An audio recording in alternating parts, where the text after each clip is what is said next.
କଣ କହିବାକୁ ଚାହାନ୍ତି ଆପଣ? ତୋ ଭଉଣୀ ତିତିଲି ମୁଣ୍ଡରେ ବାସ୍ନା ତେଲ ଲଗାଇ ସାଇକେଲ ଆଗରେ ବସିଥିଲା।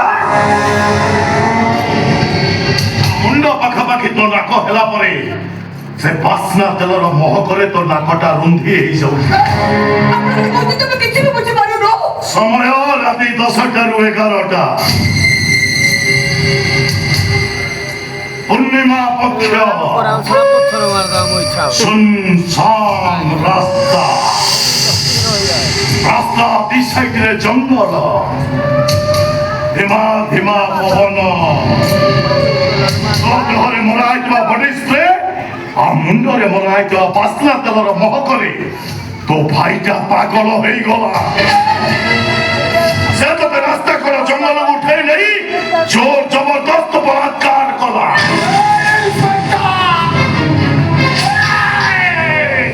କହ୍ନୈୟା ରାମଲାଲା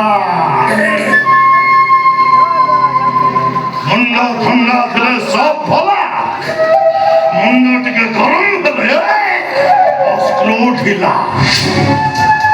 ମୋ ଉପରକୁ ତୁ ହାତ ଉଠେଇଲୁ ଯେ ମୋ ମୁଣ୍ଡର ସବୁତକ ସ୍କ୍ରୁ ହେଲା ଢିଲା। ଏବେ ଦେଖ ମୁଁ କେମିତି କରୁଛି ଠିଆ ପାଲା।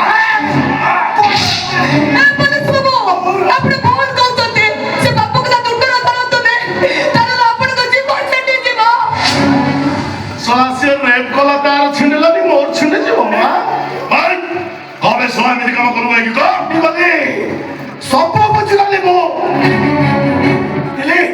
ଉଠେଇ କହୁଥିଲୁ ତୁ ଏ ପୋଲିସ ଗୁଡାକ ସତରେ ହଉଛନ୍ତି ନେତା ମନ୍ତ୍ରୀଙ୍କ ହାତରେ ଚାପି ଦିଆ କରିଦେବେ।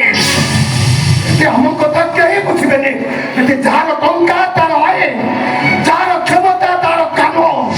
ମତେ ଲାଗୁଛି ଏ ପୋଲିସ ବାବୁ ବି ବିକି ହେଇ ସାରିଛନ୍ତି। କଣ କହିଲୁ ଭାଇ?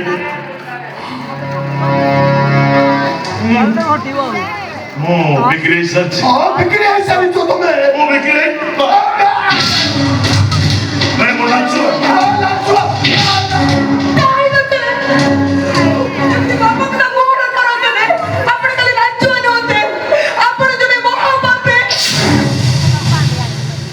ମୁଁ ମହାପାପୀ ଆଉ ତୁ କଣ ସବୁ ସୀତା?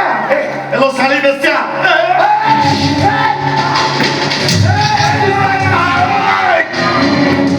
ଥାନା ଭିତରେ ତ ବଡ଼ ପାଟି କଣ କରୁଛୁ? ଏବେ ତ ଖାଲି ପାଟି କରିছে। ଯଦି ସେ କଥାଟାକୁ ପାଟିରେ ଧରିବୁ ତା ତୋ ଜୀବନଟାକୁ ଛିଡ଼େଇ ଆଣି ତୋ ହାତରେ ଧରେଇ ଦେବି। ତା ନହେଲେ ମୁଁ ତନେଇ ଦାସ ପୁଅ ଜିତୁ ଦାସ ନୁହେଁ। ମୁଁ କହୁଛି ଆଉ ତମେ କହୁଛି ଶୁଣ। ସେଦିନ ସୁନସାନ ରାସ୍ତାରେ ତୁ ତୋ ଭଉଣୀଟାକୁ ଜୋର ଜବରଦସ୍ତ ବଳାତ୍କାର କରିଛୁ। ମଲୁରେ ପାପି।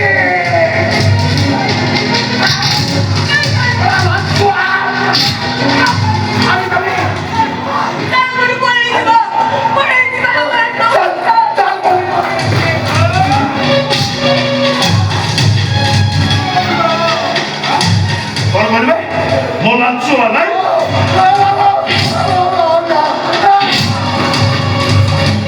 ମୁଁ ବିକ୍ରି